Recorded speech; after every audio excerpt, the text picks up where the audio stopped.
spiritual awakening to inspire your personal enlightened journey. I'm your host, Megan Mary, international best-selling metaphysical author and founder of Inner Realms Publishing. Let's bring in the light. Welcome. Today we have Elysia Skye. She is a speaker, mindset, and leadership consultant and host of the Brilliance Method Podcast. She has produced educational and motivational content for global brands and continues to lead mindfulness workshops for Fortune 500 companies and small businesses. Through her podcast, speaking, and Patreon community, Alicia shares practical tools and profound insights that inspire people to trust themselves and create a wealth mindset rooted in presence, purpose, and authentic leadership. Her work provides actionable ways to quiet the noise, strengthen intuition, and step fully into your zone of genius. Welcome, Alicia. Hi, Megan Mary. It's so great to be here. Thank you. Yes, I'm very excited to have you on today. And now you have the pleasure of my very first question, which is what I ask everyone at the beginning.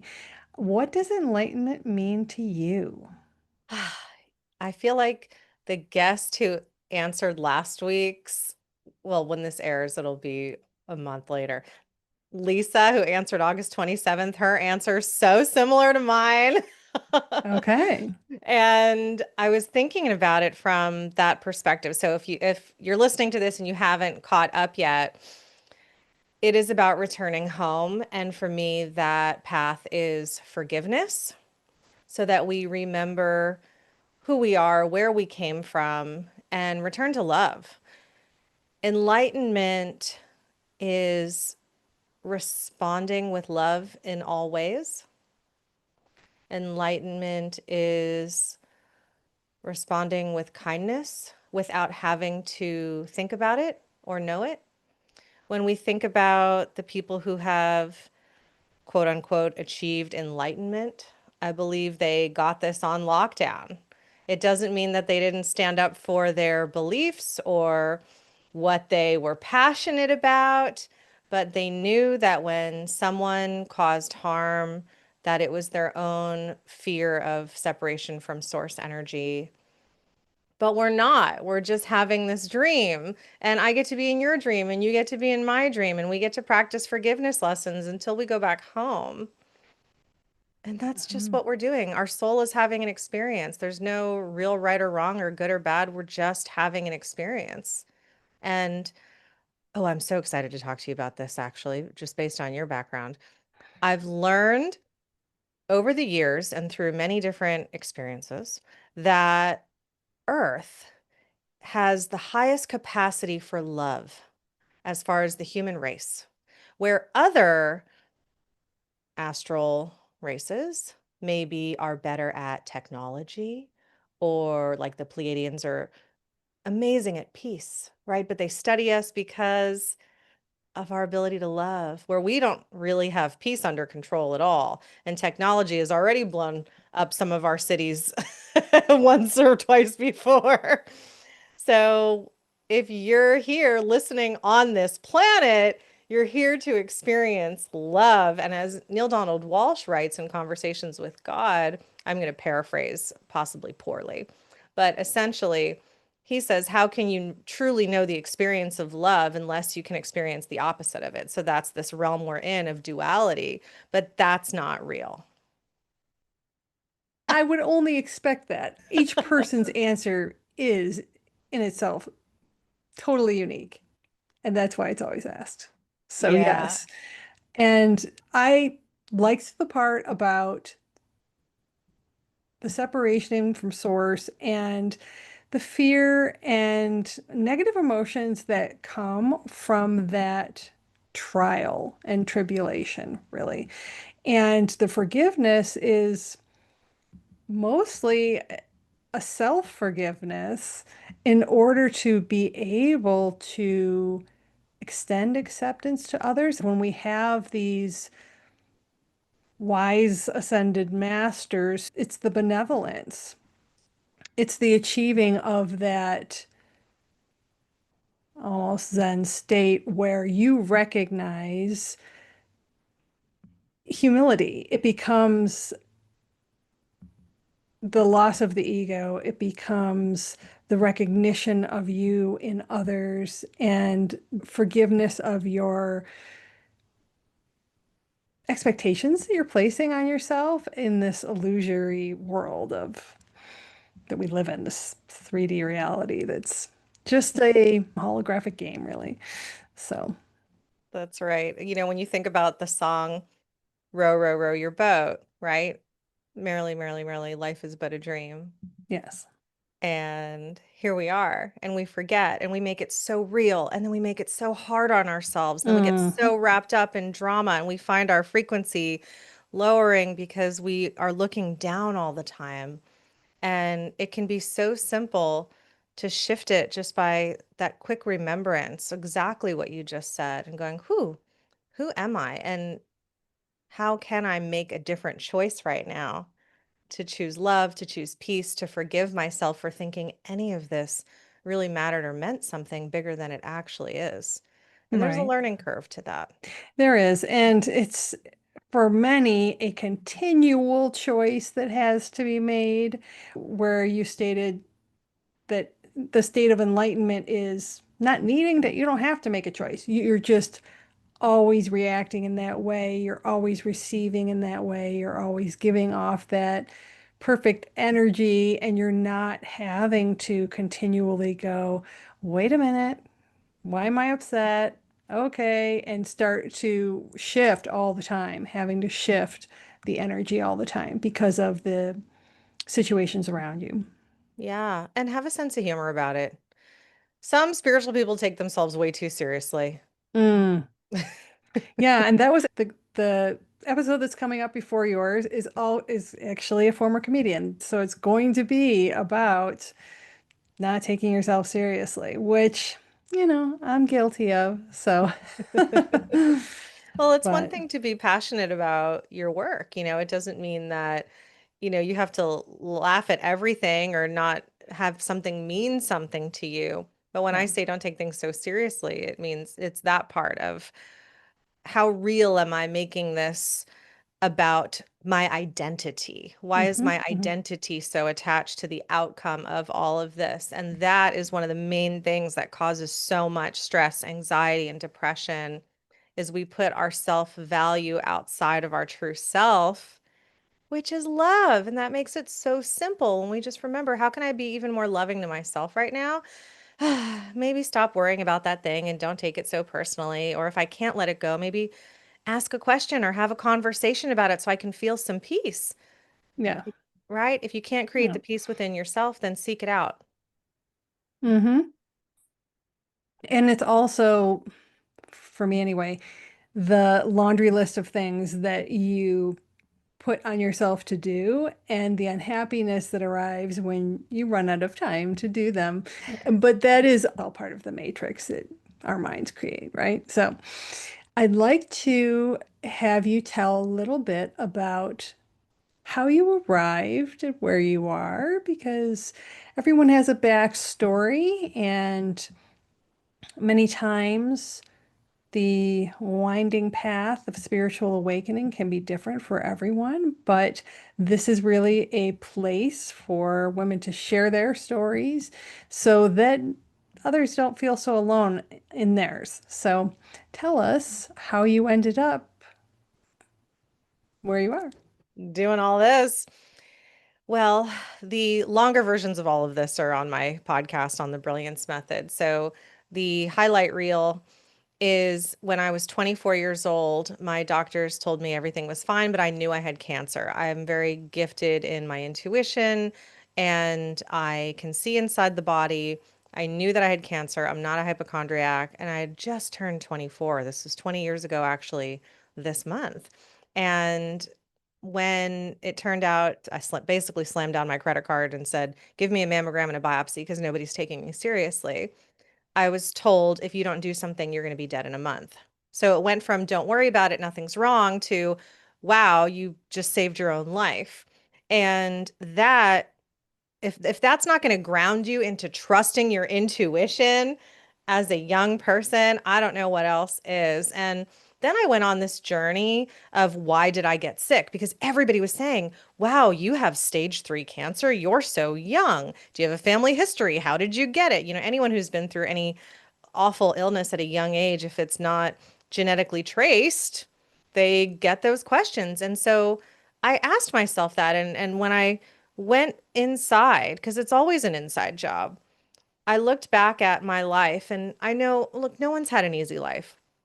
And I've had people say to me, wow, Alicia, you've really been through some stuff and you carry yourself really well. I'm like, yeah, but haven't we all been through stuff? They're like, no, you've really been through some stuff. I'm like, okay, some people have had it worse than me, some haven't, whatever. No one's keeping score. But the point is, I don't think I handled things very well or at all when I went through things. And how could I? I was a kid, right? So my mother was hit by a car and killed when I was 12 years old. She was my best friend.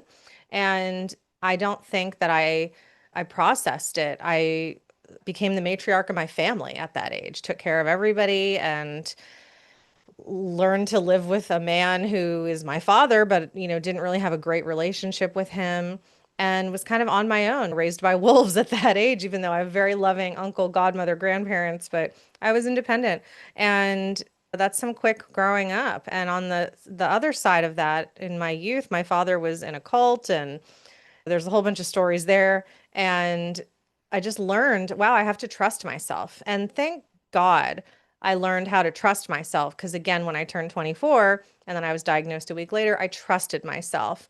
And that's one of the things that I help people with is how to trust yourself because there's so much noise going on and mindfulness is at the root of it. And my mother, such a spiritual, amazing woman, even though our family is Jewish, she raised us to also practice Zen Buddhism, which is a mindfulness practice. So I learned to be really present, to listen. And that's one of the main ways you develop your intuition or you learn to hear it better is you're just here. You're just now. And that's a hard thing to do in your 20s in LA, trying to be a movie star, thinking every guy's opinion matters, every producer's opinion matters, putting everyone else before your own. And I'm so grateful that I learned those lessons, unfortunately, a very hard way at that age, because I know so many people who are now just starting to understand, wait, you mean everyone else's opinion, especially my family and friends, isn't more important than my own, and I can finally be visible and be heard, and my dreams matter. It's like, yes, I just want to scream it from the rooftops. Yes. So that's how I got here, and a handful of other things. As we do lots of study, lots of curiosity, lots of trying weird things as we do. And I've lived to tell the tale. Yes, powerful, powerful story. Some people, you think, oh, nobody's had an easy life. And then you find out, well, some people may be less eventful, other people tragic. I mean, it runs the Yeah. gamut. But I do, hear a lot of theories that we choose before we come here to experience certain things, to learn certain things, and to propel us to become certain things. And all things are gifts in a way. So Yeah, life by it's, design, right? yeah. And so I understand losing a parent as well and how much that can shift your mind view when you're younger. I wasn't quite as young as you, but I was still just coming out in the world, and it really affects your independence, but also for me, my belief in the afterlife, really. It Mm, pretty much cemented that right away. So, and dreams were always for me where I could go to visit. So it was really a healing space for me and became even more so the older I got, it seemed. that's so special. Yeah. And mindset, absolutely. Like meditation, working with dreams for me was the quieting because when you have listen to your dreams, then you start to hear your intuition as well. And your dreams are really whispers of your intuition. So that's what led me to dream work. So completely understand that. And the Zen Buddhist aspect too, I quite young ended up working at a Buddhist university and was learned all about Buddhism and was able to meditate during the day, during the workday. And so I had a quite an unusual beginning in terms of my career and got a lot of exposure to a lot of different metaphysical things that some people may never cross paths with until later. So, Yeah, well, you're here to be a healer. So mhm. your guides put you on that path, and thank Yeah. goodness. And for everyone who feels drawn to the healing arts or anything esoteric or interesting, even if it might seem weird to your family or your spouse or your kids or whoever, follow that pull, listen to that call. There's a dharma in there, that's just some of this stuff is written, like we said, it's destiny. We can't escape it. My life coach in 2005, when I met her, she was almost wheelchair bound. And she had said, she's so, so, so psychic.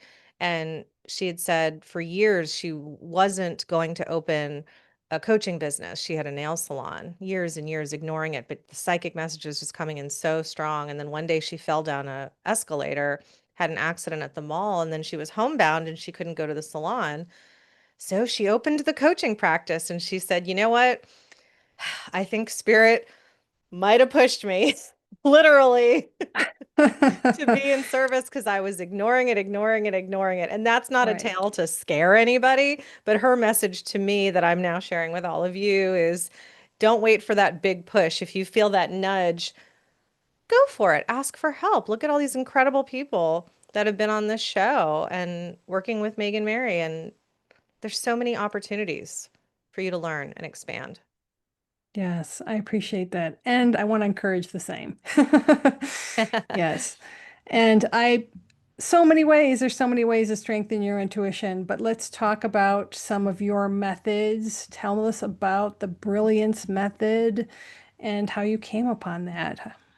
Well, it kind of just happened, like all beautiful things in life, not forced. It just materialized. People had been asking me over and over after all the things I had been through, and I had some success as an actor in Hollywood, but I don't have an Oscar on my shelf yet. And I wound up having a production company, very successful. And then on the side, this is going to sound like the weirdest side hustle. I was officiating weddings. I was in ministry. So Monday through Friday, I'm working at these big networks, producing content, and then evenings and weekends, got my nice top on and whoever you needed me to be, whether it's Pastor Skye, Rabbi Skye. I'm like, I'm here. I'm just here on behalf of Spirit to bring two people together who are in love. And it was such a beautiful thing. And in gratitude to my grandfather, my father, and my sister for bringing me into that world, into that industry. So, long story longer, I had always felt a call to do mindfulness work. And I wound up doing some corporate mindfulness work for some wedding clients at their company, which is Gap Inc., Banana Republic. Most people have heard of these brands. And then that led me into working with some other brands. And then, at some point, met my husband, my love of my life, soulmate, at least in this lifetime. And gosh, people started saying, Alicia, how like you have this gorgeous house and this amazing relationship, and everything you touch seems to turn to gold, and whatever business you want to do just flourishes. And can you coach us? Can you explain this to us? Like, what if I want to do this or this? What if I have a big dream? I was like, how did I do? I don't know. How did I do it? So I literally took a step back, stared at my wall, grabbed a bunch of post-its, and just wrote down the major pivots in my life. And if you've ever studied any sort of course creation, and you've written books, so this is not too dissimilar of a process, you can think of each part, each chapter, with its heading. And then in course creation, that would be a module. And then in each chapter or module, there are lessons. So I looked at what's the very first thing I did, which is the story I told you. I listened to my intuition. So module one, listen to your intuition. How do you do that? Right? Number two, what did I do? I embraced love over fear, the spirit over the ego. Tons of stuff in there about forgiveness. Number three, your zone of genius, your unique brilliance, lots of work that Gay Hendricks talks about and has taught us about your zone of excellence and the golden handcuffs and all of that. And it goes on and on. So I mapped out, it would essentially became 8 different modules or chapters. And I went, yeah, this is how I did it. And I can teach this. And then the second I said, hey, I can teach this, the universe provided clients and people started showing up. Now, did 100 of them flood in at once? No, but it was a few here, a few there, maybe a dozen the first month, another dozen the second month. And again, exactly what I teach happened, manifested. I made so much money coaching and I was like, okay, well, this is fun. Now, what do I want to do next? So last year I started a podcast. And I don't know if podcasts make money, but I'm having fun doing it. And I think that's the most important thing is we do what we feel motivated and inspired to do, and abundance shows up from that place. I've never done anything just for the money. I think that kills our soul. And that's how this all happened. When it comes to listening to your intuition, it's really pulling all the pieces of a little bit of everything we've talked about today, quieting the mind, trusting yourself, choosing to be still and listen, asking yourself, what is it that I truly desire? Getting out of your own way to receive some answers from your higher self, your guides, your angels, God, the universe, your masters, your ancestors, and just listen. Be so honest with yourself that it almost scares you that, like, wow, this is my dream. This is what I really want to do. How am I going to do it? I don't know. The how is really none of your business. Just start. That's right. Right. And yeah, as far as like really tapping into your intuition, that's a good place to start. Obviously, meditation, meditate, meditate, meditate. If you are not great at meditating, I have some videos on that. You can connect with me or on my show. But keep a psychic journal. It's kind of a fun thing to do. If you think about someone and they text you, write it down. Start validating for yourself. You think about a song, you walk into Starbucks, it's playing overhead. Oh, yeah, I was right. I was right. So I have a lesson in my course called I Was Right. And you just keep a psychic journal and then you just make it a game, right? We're here to have fun. Our soul is just here to have an experience. Let's play. Let's have fun. If more people had fun, they would actually be more psychic. If you are enjoying my podcast and are intrigued by dreams and stories of spiritual awakening, I would like to personally invite you to explore my international best-selling metaphysical trilogy, Witches of Maple Hollow. Like a mystical fairy tale, these fall-themed mysteries weave cozy supernatural fantasy into enchanting tales of magic and self-discovery. Start with Book 1, The Dream Haunters. The Book Life Prize calls it packed to the brim with surprise portals, ancient traditions, and dream worlds. Then dive into the elusive nature of reality in the dream mirrors. And finally, unravel ancestral riddles beyond time and space in the dream dimensions. Get your exclusive signed copies today at meganmary.com. Stop by the store while you're there and grab your dream journals, cozy blankets, pillows, candles, and more. And don't forget, they also are available in audiobook. Come visit me in Maple Hollow.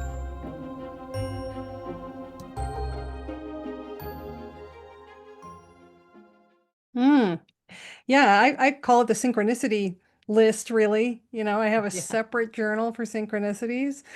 love that. And yeah, of course, I tell everybody to keep a dream journal too, but that's a totally separate journal. That's why you got to have a lot of journals. But, Yeah, dream but journals are amazing. yeah, I agree completely with the steps of your method. And it's a lot of what I talk about in my empowerment programs. It's the aligning with that authenticity because what you said about being vulnerable and being really honest with yourself and allowing the true inner you, whether that's the inner child or the one that, well, I really wish I could do this, or I've always felt drawn to this, but I'm over here and I have this life and I do this, and I need to put that away now because that's just a pipe dream or a fairy tale, or that that is where the true authenticity lies. And that those little synchronicities are what gets us there.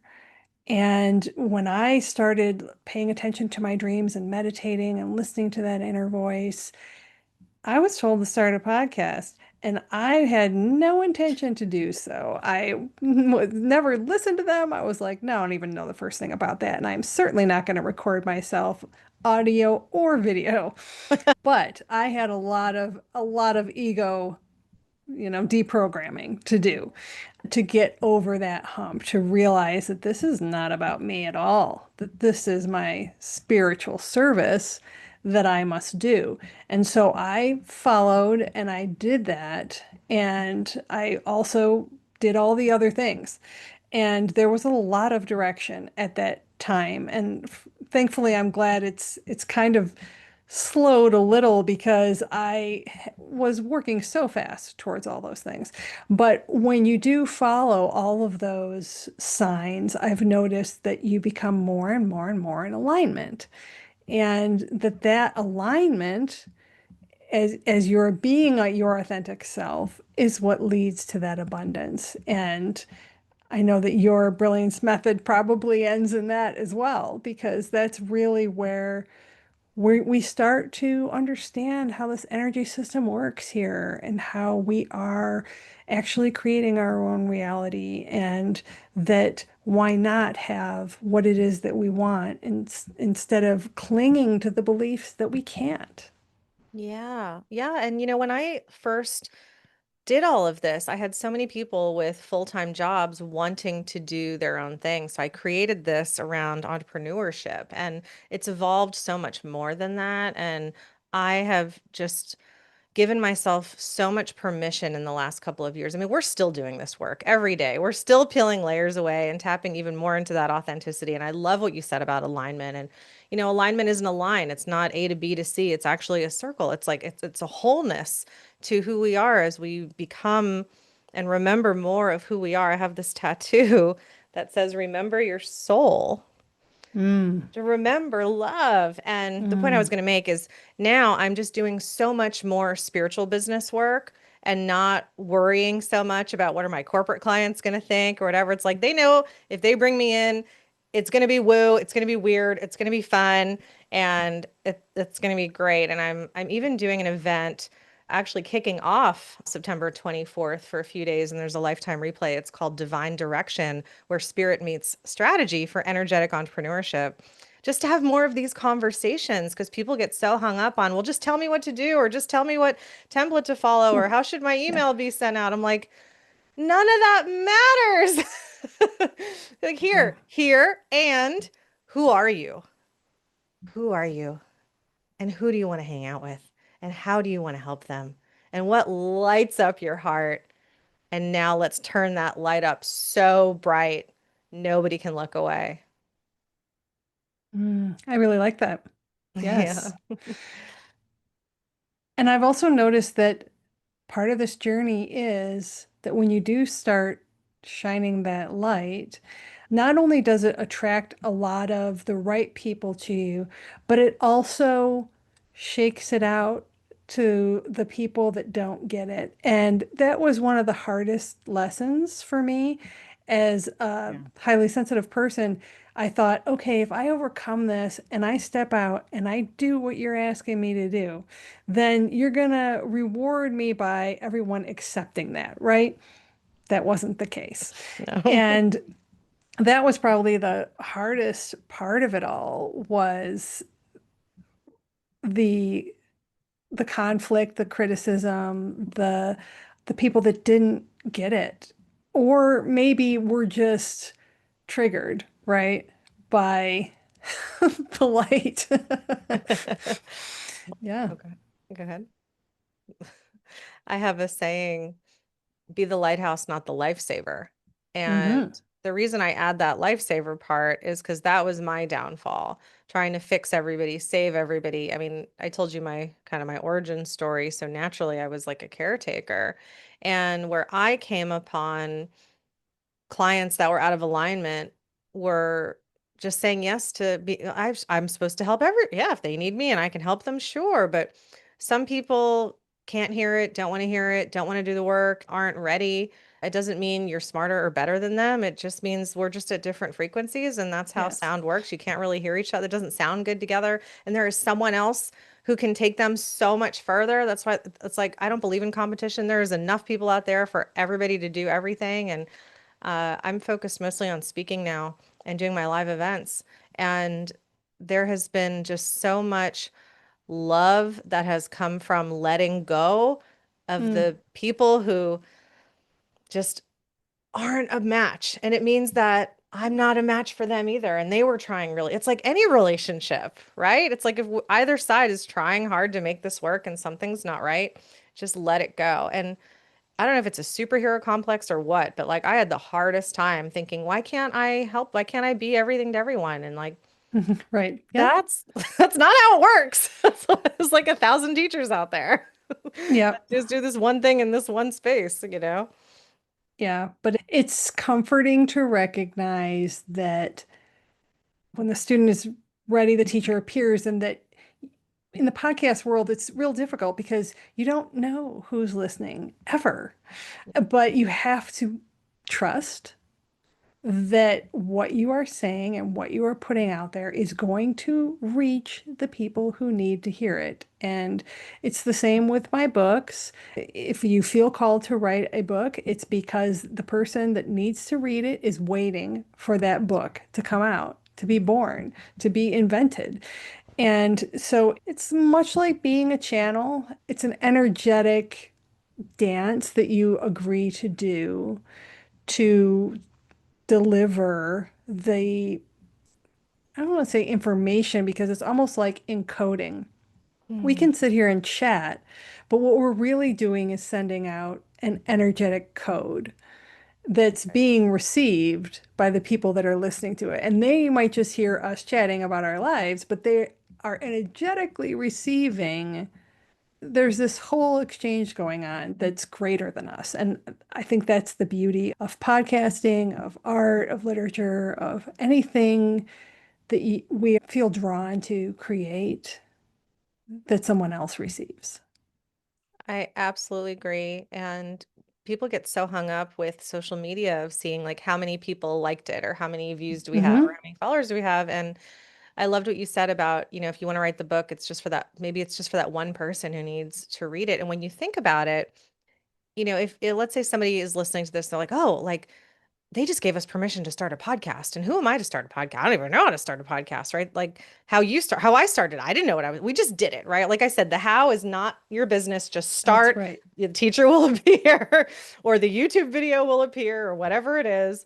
And if you have even 50 people listening once a month, right? It might seem, oh, I don't know how that's going to get me the blah, blah, blah. How about just right now, imagine you're in your living room and there's 50 people in there and you have their undivided attention and they are listening to everything that you're saying and they respect you and they trust you and they care about you and they're going to send more people to you. Not only is your room full, but your heart is full. And I like to think about that when I look at, oh, maybe my ego flares up of like, oh, I posted this reel and like four people commented. It's like, oh my gosh, four individual human beings with their own lives and families and passions and hearts and souls took the time to say thank you or hello.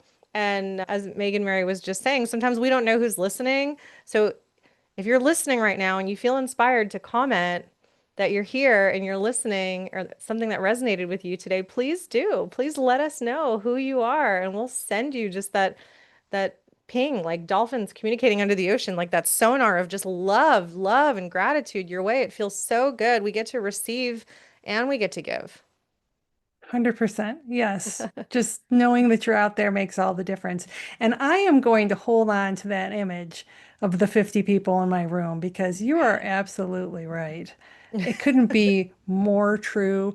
And also what you said about the whole getting wrapped up in the social media and the reels and the followers and the likes. I am just as guilty of that because I am trying so hard to reach the right people. Yeah. And it's a slog because you feel like it's a never-ending battle. But on the other hand, look who you are reaching. We never appreciate that. So, That's right. And your show brought me to you. And now we have this new friendship. I hope you'll come on my oh, show. absolutely. Yeah, there's so much more to talk about. And of course, for those of you who have read my books, it is not remiss that Alicia's last name is Skye. And yes, with an E. And everyone knows about Skye Manor if you follow my books. And yes, I mean there's a little bit of history to that with my Scottish heritage as well. So when I got your email, I was like, wait a minute. Full stop, no questions asked. Like, come on now. Let's do it. I So, love those little signs and confirmations from the universe that we're exactly in front of who we're meant to be in front of, and we never know why yeah, or what, yeah. like what's going to happen. So, what are some key things that you would like to share with our audience? Actionable ways to quiet their noise, strengthen their intuition, step into their zone of genius? Oh gosh, there's so much there. I want to encourage you to create just a little bit of extra time for yourself. Because the number one thing I hear from most people who don't have a meditation practice is that they don't have time to do it. And I totally get it. What I started doing is the moment I wake up, literally the moment I wake up, now I say, Dear God, thank you for returning my soul to my body. And I just sink into the gratitude of being here. And of course, if you have your dream journal, then start to journal. And I also go through a list of people I love that pop into my mind. Thank you, God, for returning their soul to their body. And I'll sit up in bed. I don't necessarily go to my office or a meditation space or anywhere else, but I sit up in bed and I meditate. And that can be different for you depending on what kind of meditation you're looking for. I listen to a guided frequency meditation, and it's just for me to remember who I am, that I am safe, that I am loved, that I am abundant, and that everyone I've ever loved in this life and other lifetimes has shown up for me in the biggest and most beautiful ways to support everything I'm creating. And I feel their love and I see them surrounding me. Sometimes I see different faces of people I haven't seen in a while, maybe that I grew up with, or family members, people that I don't even never even met, maybe from other lifetimes, but I just see this soul circle. And then I listen.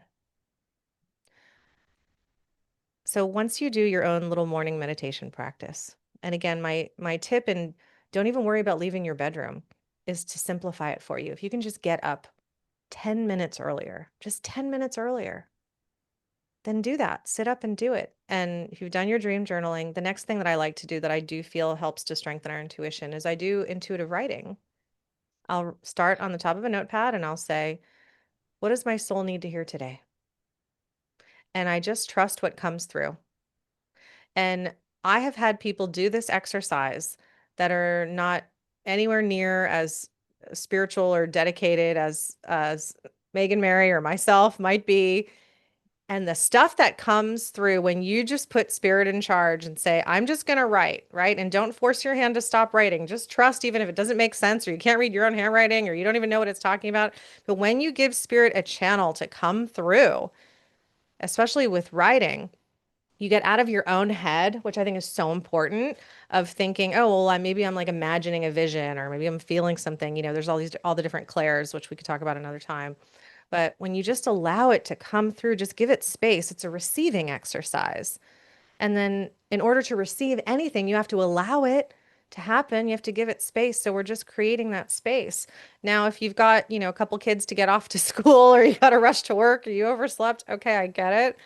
But then we all get a bathroom break. We all get a lunch break. We all get a snack break. Then take that 5, 10 minutes then and do your channeled writing then. I have noticed that when we truly prioritize ourself with a capital S and we develop meditation practice, we develop our relationship with source energy. And when I say develop, it just means spend time with. Quality time is the love language of God.